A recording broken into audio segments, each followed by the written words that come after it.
Alors, depuis quelque temps, on suit une certaine logique.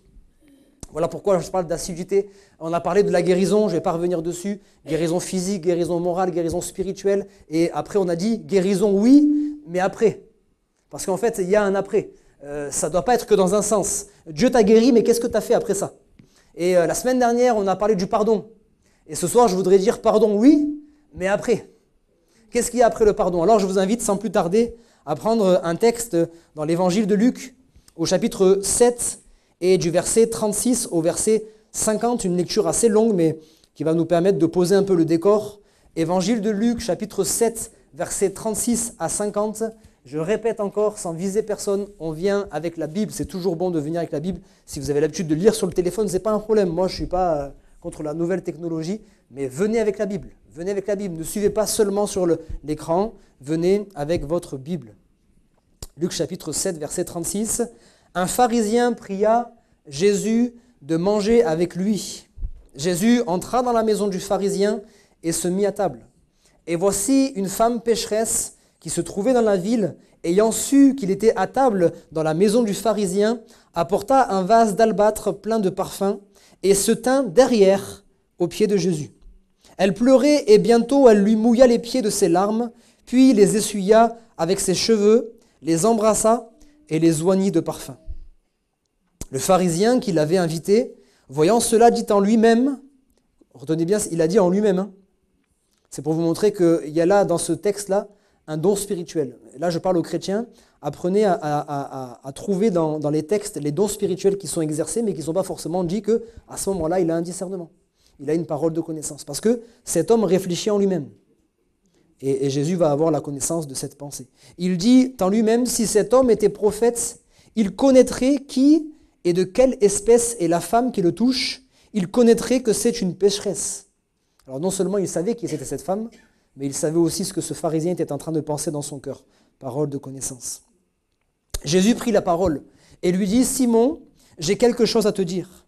Maître, parle, répondit-il. Un créancier avait 2 débiteurs. L'un devait 500 deniers. Alors j'ai converti aujourd'hui, c'est l'équivalent de 1 an et demi de salaire. C'est énorme, hein? Pour éviter de compter en euros, parce que ça varie tout le temps, on compte en salaire. 1 denier, c'était une journée de salaire. D'accord? Donc là, c'est l'équivalent de 1 an et demi de salaire. Et l'autre, 50, donc 1 mois et demi. Comme il n'avait pas de quoi payer, il leur remit à tous de leurs dettes. Lequel l'aimera le plus? Simon répondit, celui, je pense, auquel il a le plus remis. Jésus lui dit, tu as bien jugé. Puis, se retournant vers la femme, il dit à Simon, vois-tu cette femme? Je suis entré dans ta maison et tu ne m'as point donné d'eau pour laver mes pieds. Mais elle les a mouillés de ses larmes. Elle les a essuyés avec ses cheveux. Tu ne m'as point donné de baiser, mais elle, depuis que je suis rentré, elle n'a point cessé de m'embrasser les pieds. Tu n'as point versé d'huile sur ma tête, mais elle a versé du parfum sur mes pieds. C'est pourquoi, je te le dis, ses nombreux péchés ont été pardonnés, car elle a beaucoup aimé. Mais celui à qui on pardonne peu, aime peu. Et il dit à la femme, tes péchés sont pardonnés. Ceux qui étaient à table avec lui se mirent à dire en eux-mêmes, qui est celui-ci qui pardonne même les péchés? Mais Jésus dit à la femme, ta foi t'a sauvée, va en paix. Que le Seigneur parle ce soir. Que le Seigneur parle à chacun de nos cœurs. On trouve dans ce récit une femme qui va s'approcher du Seigneur et la première question que je voudrais poser à chacun d'entre nous, qu'on soit là peut-être pour l'une des premières fois, on est en train de découvrir les choses de Dieu, ou qu'on soit là depuis des années et des années, la première question que je voudrais poser à chacun d'entre nous, c'est comment vas-tu t'approcher de Dieu?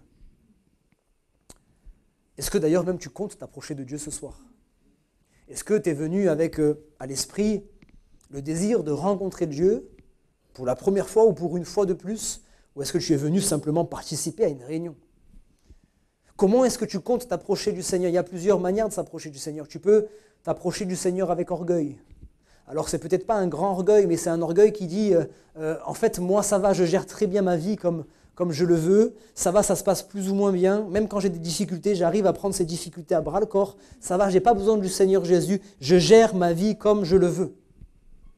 Tu peux t'approcher de Dieu aussi peut-être avec honte un petit peu. Il y a ce fameux pharisien, Nicodème. Lui, il n'avait pas envie qu'on le voie avec Jésus.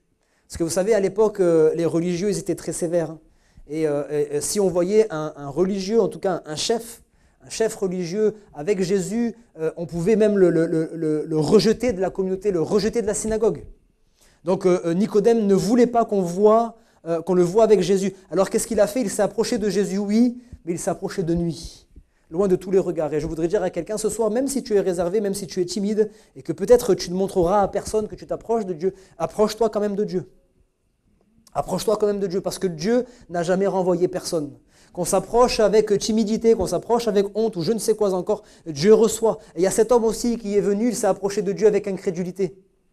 On est venu lui dire, j'ai trouvé le Messie, le Christ. Et il a dit, mais il vient d'où? Il vient de Nazareth. Mais est-ce qu'il y a quelque chose de bon qui peut venir de Nazareth? Nazareth, c'était une petite ville sans intérêt. Il n'y avait jamais aucun prophète qui était sorti de cette ville. C'était une ville qui n'était pas connue. Et cet homme, il va essayer de s'approcher de Jésus d'abord avec ses raisonnements. Ok, tu m'as dit que tu as trouvé quelqu'un, d'accord, mais moi j'essaie de raisonner comment cet homme-là, il peut vraiment venir de Dieu. Est-ce qu'il vient vraiment de Nazareth? Et peut-être tu t'approches de Dieu avec l'incrédulité, mais la foi en même temps. Hein? Ce genre de foi où on dit « je crois, viens au secours de mon incrédulité ». Je crois, mais ma foi n'est pas encore très ferme.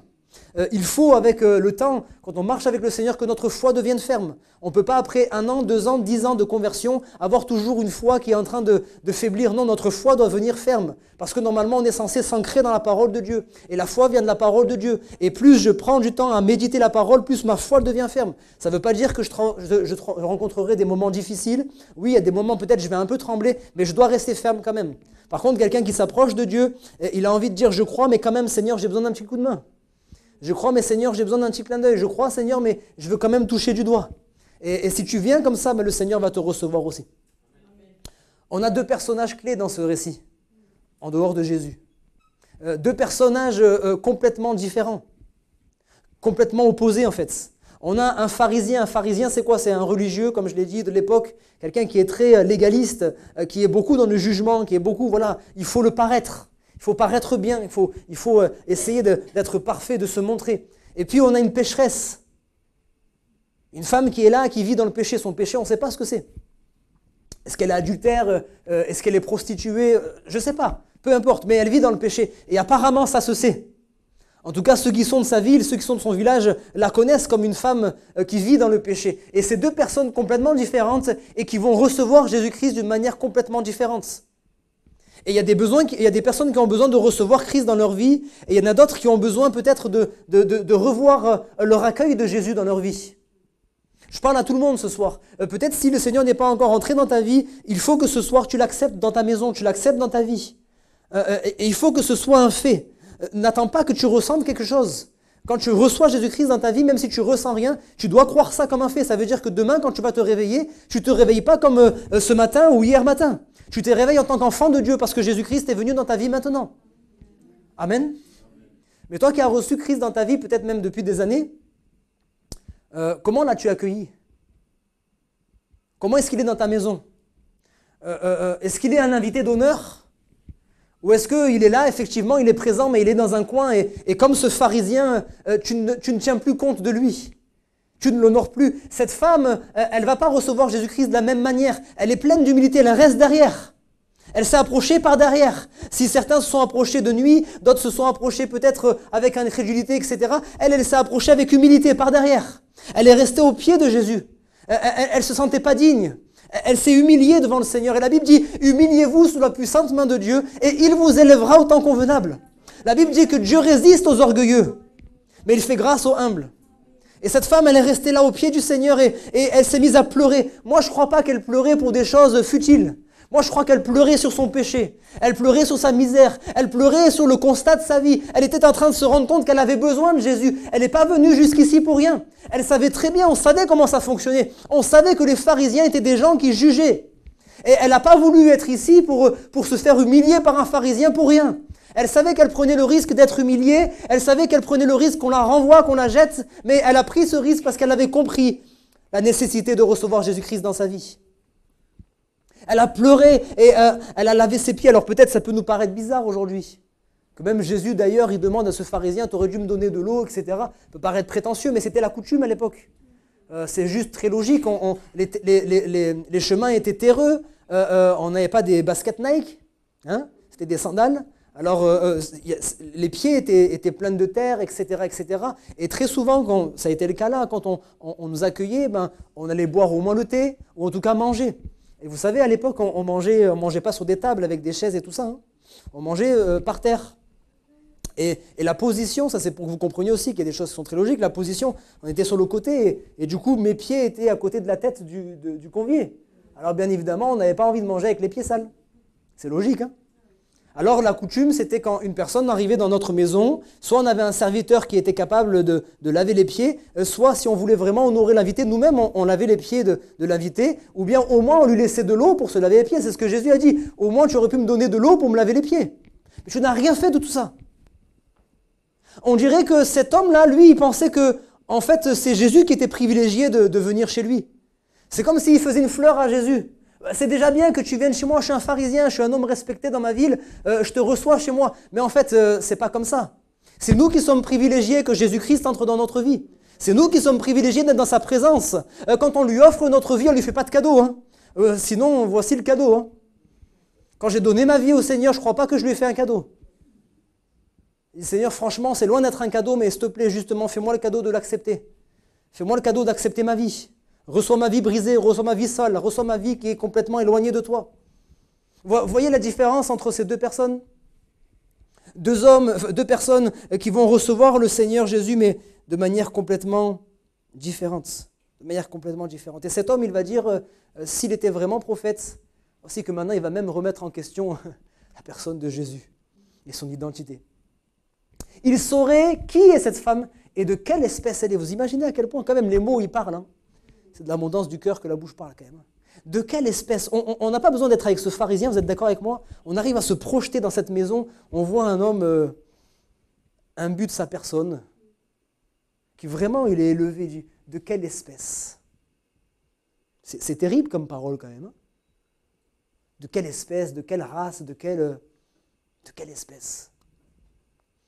La Bible nous parle aussi de deux personnes. Deux hommes montèrent au temple pour prier. Dans le même temple. Ils ont participé à la même réunion. Mais ce n'est pas ça le plus important, c'est que les deux, quand ils vont repartir de manière différente. L'un sera justifié et l'autre non. Pourquoi? Encore une fois, un pharisien. Un homme religieux. Alors bien sûr, on ne s'arrête pas sur pharisien, c'est une symbolique. Le pharisien, c'est justement le religieux. Ça y est, bon, il est déjà chrétien, il est déjà sauvé, il est bien, il mène sa vie comme il faut, c'est très bien, il n'a plus besoin du Seigneur. Il est venu devant le Seigneur et dit, mais je te rends grâce, Seigneur, que je ne suis pas comme le reste, comme les autres. Moi, je suis une créature merveilleuse. Je ne suis pas comme ce publicain là, cet homme de mauvaise vie. Moi, je fais ceci, je fais cela, etc., etc. Le mérite. Moi, je. Et puis le publicain, cet homme, justement pécheur lui aussi, il a baissé la tête. Il a dit, Seigneur, vraiment, aie pitié envers moi. Je suis un homme pécheur. Je ne mérite surtout pas ta grâce, je le sais, j'en suis conscient, mais s'il te plaît, aie pitié envers moi. Et la Bible dit que cet homme-là a été justifié. De quelle espèce? Alors dans le pire des cas, pour qu'on soit tous au même rang, dans le pire des cas, on est tous pareils. La Bible dit que tous sont pécheurs. Il n'y a pas un seul qui fait le bien, pas un seul qui cherche réellement Dieu. Tous sont pervertis, tous sont privés de la gloire de Dieu. Tous. Et Dieu ne se trompe pas. Il n'a pas dit tous sauf, il a dit tous. On est tous au même niveau. Alors même si on a l'impression qu'on est d'une certaine espèce et que les autres sont d'une autre espèce, on est tous de la même espèce, l'espèce pécheresse. Et même dans le meilleur des cas, quand on s'humilie, on croit qu'il y en a certains autres qui sont meilleurs que nous. La Bible dit dans l'épître de Jacques, elle prend l'exemple d'un homme de Dieu qui a été puissamment utilisé, c'est le prophète Élie. Et la Bible dit que Élie était de la même nature que nous. Il était de la même espèce que nous. On ne peut pas s'excuser en disant « Ouais, mais c'est normal qu'il y en ait certains qui arrivent à marcher avec Dieu. Il y en a certains qui arrivent à mener des vies qui sont agréables à Dieu parce qu'ils ont des prédispositions, parce qu'ils ne sont pas de la même nature. On est tous de la même nature. On a la nature pécheresse en nous. Maintenant, quand on reçoit Christ, la Bible nous dit que nous sommes participants de la nature divine. Alléluia. La loi du péché en nous a été vaincue par la loi de l'esprit de vie. Alléluia. Et maintenant, effectivement, il y a un combat entre la chair et l'esprit. Mais le Seigneur nous rend capables maintenant de vivre des vies différentes, des vies qui sont agréables à Dieu. Et on peut essayer de dire, Seigneur, je veux mener une vie dont tu es fier. Je veux mener une vie dont tu es fier. Quand tu me regardes là et quand tu parles aux êtres célestes, je veux que tu puisses dire de la même manière que pour Job, est-ce que tu as vu mon serviteur Kevin? Est-ce que tu as vu ma servante Jacqueline? Est-ce que tu as vu ma servante Elvire, Daddy? Est-ce que tu l'as vu? Est-ce que tu as vu mon serviteur Juan? Il est intègre, il est droit. Alléluia. C'est ce que je désire et j'espère que c'est ce que vous désirez tous pour votre vie. Les regards du Seigneur se promènent sur la terre. Il cherche des hommes et des femmes. Il connaît chacune de nos vies. Et quand on sera devant lui, moi je veux que le Seigneur il m'accueille avec un grand sourire. C'est vrai, tu n'as pas toujours été à la hauteur. C'est vrai, tu n'as pas toujours été fidèle. Peut-être que tu as manqué de force, peut-être que tu as manqué de ceci, de cela. Mais quand même, tu as été fidèle. Quand même, tu as persévéré jusqu'au bout. Bon et fidèle serviteur, entre dans la joie de ton maître. Alléluia. Entre dans la joie de ton maître. Comment est-ce que je m'approche du Seigneur et comment est-ce que je me considère? C'est la deuxième question. Est-ce que je me considère comme quelqu'un de grand ou comme quelqu'un de petit? Si tu te considères comme quelqu'un de grand, Dieu va te résister. Et si tu veux t'amuser à résister à Dieu, tu sais d'avance que tu seras perdant. La Bible dit qu'il est venu pour les pécheurs et non pour les justes. Il est venu pour les malades et non pour les bien portants. Alors en fait, ça veut dire quoi? Ça veut dire que c'est selon comment toi tu te considères que Dieu va agir dans ta vie. Parce que même si tu es pécheur, ça c'est une réalité, mais que tu te considères comme juste, le Seigneur ne pourra rien faire contre toi. Mais si tu es pécheur et que ce soir tu réalises ton péché, que tu réalises que tu as besoin de Dieu, alors le Seigneur vient pour te délivrer, il vient pour te sauver. Alors je rentre un peu plus dans le centre de mon message, parce que j'ai dit pardonner oui, mais après. C'est pas tout d'être pardonné. Qu'est-ce que je dois faire après? Après, je dois aimer le Seigneur. Parce que le Seigneur m'a pardonné, je dois aimer le Seigneur. Et voici pourquoi Jésus a parlé de cela. Il a dit, il y avait donc une histoire, vous l'avez entendu, un créancier, 2 débiteurs. Et il a pris un peu des extrêmes. En fait, il y en a un qui devait 500 000 euros, l'autre il devait 50 000 euros. Mais l'un comme l'autre, le créancier a décidé de leur remettre la dette. Parce qu'ils n'avaient pas de quoi payer. Et vous savez quoi? Le salaire du péché, c'est la mort. C'est le seul salaire qu'on peut payer. Ouais. Sinon, pour être délivré du péché, on ne peut rien faire. Toutes les œuvres qu'on peut faire, tous les efforts qu'on peut faire, rien ne suffira pour être libéré du péché par nous-mêmes. On est d'accord pour ça? Le seul qui a pu payer la dette, c'est Jésus-Christ. Parce que justement, on ne peut pas payer nous. Il a décidé de payer lui. C'est pas qu'il a remis la dette, c'est passé comme ça à la trappe. Nos péchés ne sont pas passés à la trappe. Nos péchés, Jésus-Christ les a portés. Il est mort pour ça. Ça n'a pas été gratuit. C'est gratuit pour nous, mais Jésus a payé le prix fort. Il a souffert. Avant même qu'on lui mette le premier coup, son sang coulait déjà. Et la Bible dit qu'il suait des grumeaux de sang. Parce qu'il était dans l'angoisse, il était déjà en train de porter sur lui le poids du péché. Il était en train de ressentir toutes les choses qui sont liées au péché, la culpabilité, l'éloignement de Dieu et toutes ces choses. Il était déjà écrasé par le fardeau du péché. On l'a frappé, on lui a arraché la barbe, on lui a craché au visage, on lui a cloué les mains, on lui a percé son côté. On a fait tout ça à cause de nous. Ça n'a pas été gratuit. Mais le Seigneur sur la croix était capable de dire, Seigneur, Père, pardonne-leur, parce qu'ils ne savent pas ce qu'ils font. Et parce qu'il a dit cette parole, le Père a accepté de nous pardonner. Alors maintenant, qu'est-ce qu'il dit? Il dit, celui à qui on pardonne peu aime peu. Celui à qui on pardonne beaucoup aime beaucoup. Et là encore, comprenez bien ceci, bien-aimés, c'est une question de comment je considère ma vie. Parce qu'en fait, à chacun d'entre nous, Dieu a pardonné beaucoup. À chacun d'entre nous. On ne peut pas faire une classification des péchés. C'est parce qu'on a fait une classification qu'on se dit « Ouais, bon, moi, ce n'était pas des grands péchés. » Donc du coup, le Seigneur a pardonné des petits péchés par rapport à d'autres. Et puisque tu considères qu'il t'a pardonné des petits péchés, ta vie, elle n'a pas vraiment beaucoup changé. Donc du coup, automatiquement, tu aimeras le Seigneur beaucoup moins. Mais si tu réalises que le plus petit des péchés a emmené Jésus-Christ à la croix, le plus petit des péchés t'éloigne de Dieu, le plus petit des péchés est une horreur aux yeux de Dieu. Quand tu considères cela, tu considères que le Seigneur t'a pardonné de nombreux péchés. Et parce que tu réalises qu'il t'a pardonné tous ces péchés, ces nombreux péchés, parce que tu le réalises, alors tu vas l'aimer de tout ton cœur. Et le Seigneur a dit, parce qu'elle a beaucoup aimé, ses nombreux péchés ont été pardonnés. C'est parce qu'elle a beaucoup aimé. Elle est venue de tout son cœur devant le Seigneur. Elle a donné tout ce qu'elle avait. Le parfum qu'elle avait entre ses mains, c'était un parfum de grand prix. Dans un autre évangile, il nous est dit que c'était un parfum de grand prix. Là encore, c'était plus d'une année de salaire, plus d'une année de travail, pour rien, qu'elle a jeté comme cela, juste pour le Seigneur, pour ses pieds. Elle s'est humiliée et le Seigneur lui a pardonné. Parce que le Seigneur lui a pardonné, elle a aimé. Est-ce que tu réalises, est-ce que tu te souviens un petit peu qui tu étais autrefois?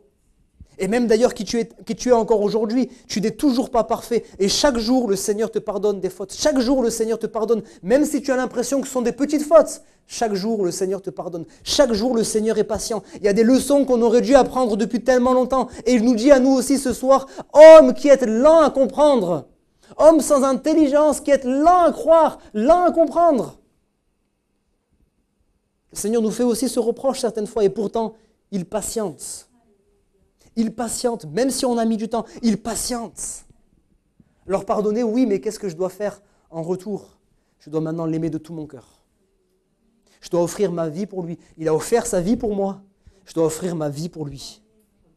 J'avance, le même texte en fait relaté dans l'évangile de Matthieu, c'est le même texte. Il va y avoir une particularité parce que Matthieu, il va parler d'autre chose, toujours avec ce créancier. Et Pierre va lui poser cette question. Seigneur, combien de fois pardonnerai-je à mon frère s'il pêche contre moi? Pas à mes frères, à mon frère, un seul frère. Et il dit 7 fois, 7 fois c'est déjà pas mal. Hein. 7 fois le même frère, c'est déjà pas mal. Hein. Pour lui, 7 fois c'est déjà bien. Franchement, je suis un bon chrétien si je pardonne 7 fois. Et vous connaissez la réponse du Seigneur? 70 fois, 7 fois. Ça fait 490 fois. Le même frère. Et c'est sous-entendu dans la même journée. Alors, j'ai un ami pasteur, un jour, il m'a fait remarquer ça et j'ai vraiment aimé, je vous le partage. Il m'a dit, tu sais Kevin, j'ai fait le calcul. 480, si on veut vraiment être littéraire, on a bien compris qu'en fait, le Seigneur, il dit pardonne encore et encore. Mais si on veut être vraiment dans ce que la Bible dit, 490 fois, dans la même journée, dans une journée de 24 heures, ça veut dire que toutes les 3 minutes, je dois pardonner. Ça veut dire que quand quelqu'un te fait du mal, tu as 3 minutes pour pardonner. Quand quelqu'un te fait du mal, pendant 3 minutes, tu peux être en colère, mais au bout de la 3e minute, tu dois pardonner. Bien sûr, c'est une image, hein, mais c'est pour montrer qu'on n'a pas le temps de rester avec notre colère. On n'a pas le temps de rester avec notre rancune, parce que dans la même journée, 490 fois, on doit pardonner le frère. Alors bien sûr, le frère qui est repentant. Parce que le Seigneur a dit, tant que c'est possible, soyez en paix avec tous les hommes. Tant que cela dépend de vous. Il y a des personnes qui ne veulent pas se repentir, alors on accorde quand même le pardon. Parce que le pardon, il n'est pas pour les autres, il est pour moi, je veux être libéré. Parce qu'il est dit aussi, c'est comme ça qu'il vous traitera. Mon Père vous traitera durement si vous traitez durement les autres. Selon la manière dont vous jugez, on vous jugera de la même manière. Si vous ne pardonnez pas, vous ne serez pas pardonné. Si vous ne pardonnez pas, vous ne serez pas pardonné. À cause de ça, on doit pardonner. À cause de ça, je dois prendre la décision, pas attendre de ressentir quoi que ce soit pour la personne qui m'a fait du mal. Je n'ai pas besoin de ressentir quoi que ce soit. Je prends une décision parce que je veux garder mon salut. Je prends la décision de pardonner. Maintenant, selon la personne, selon si elle s'est repentie ou non, je vais décider de restaurer la relation ou non. Mais le Seigneur te dit, tu as 3 minutes pour pardonner. Alléluia. Ça veut dire, je peux vous faire du mal, vous aurez 3 minutes pour me pardonner. Alléluia. Et puis la dernière chose, je cite aussi cette femme pécheresse. Elle est prise en flagrant délit d'adultère. On l'amène sur la place publique. Et la loi dit, cette femme, elle doit être lapidée. C'est-à-dire qu'on va lui jeter des pierres. Et très souvent, jusqu'à ce qu'elle meure. Et on a envie de tendre un piège par la même occasion à Jésus. Toi, qu'est-ce que tu dis, Jésus, là, avec ton discours d'amour et tout ça, là, l'eau de rose et tout ça, là. Toi, tu aimes tout le monde, tu veux pardonner. Qu'est-ce qu'on fait maintenant? Tu vas aller contre la loi de Moïse? Ah, on fait comment? La loi de Moïse dit qu'une telle femme, on doit la lapider. Toi, tu dis quoi? Et là, le Seigneur, en fait, la leçon qui est derrière, elle est tellement profonde, elle est tellement merveilleuse. Le Seigneur, il est en train de leur répondre en leur disant, mais en fait, excusez-moi, mais vous n'avez rien compris. La loi n'a pas été là pour que justement on prenne plaisir à lapider des gens. Est-ce que vous pensez que Dieu veut qu'on lapide les gens? La loi, elle était là juste pour mettre un cadre. C'était censé vous canaliser, c'était censé vous retenir pour éviter que vous péchiez. Mais le Seigneur, il le savait déjà à l'avance, que la loi ne pouvait pas nous sauver. Parce que c'était plus fort que nous. La nature pécheresse qui est en nous, elle est bien plus grande que la crainte qu'on a d'être lapidé. La loi, elle était juste là pour nous montrer que par nous-mêmes, on ne pouvait pas être sauvés. La loi, elle devait juste précéder la venue de Christ. Et il va leur dire ceci, et il leur dit, il n'y a pas de souci, c'est vrai, c'est ce que la loi, elle dit. Mais il y a un petit truc que vous avez un peu oublié quand même. C'est que si elle doit être lapidée, vous aussi certainement vous devez être lapidé. Alors celui qui n'a jamais péché, qu'il jette la première pierre. Et là la Bible nous dit que du plus ancien jusqu'au plus jeune, ils ont été repris dans leur conscience. Et plaise à Dieu que la parole qui est prêchée ce soir, elle puisse faire le même effet dans chacun de nos cœurs. On n'est pas là pour humilier, on n'est pas là pour juger ou pour condamner, mais que la parole de Dieu nous fasse réaliser la noirceur de notre péché à tous. Et qu'on renonce à ce péché, qu'on demande pardon pour ce péché, pour qu'on quitte ce lieu complètement libéré de toute culpabilité, de toute honte, de tout fardeau. Alléluia. Et voici ce qu'il va dire à cette femme, puisqu'il va en fait la libérer. Il va dire, va et ne pêche plus. Pardonner, oui. Et après? Après, je dois aimer Dieu. Après, je dois pardonner aux autres. Après, je dois mener une vie qui est agréable au Seigneur. Je ne peux pas me permettre simplement de prier, de faire des actes religieux et de continuer à vivre dans le péché consciemment et sans chercher à régler ces choses. Non, je dois m'approcher de Dieu avec un cœur sincère. Je ne vais pas te cacher mes fautes, tu les connais. Et parce que tu les connais, justement, j'ai besoin d'être aidé, j'ai besoin d'être accompagné, j'ai besoin d'être délivré. Et quand on est sincère avec le Seigneur, alors le Seigneur vient à notre secours. Alléluia.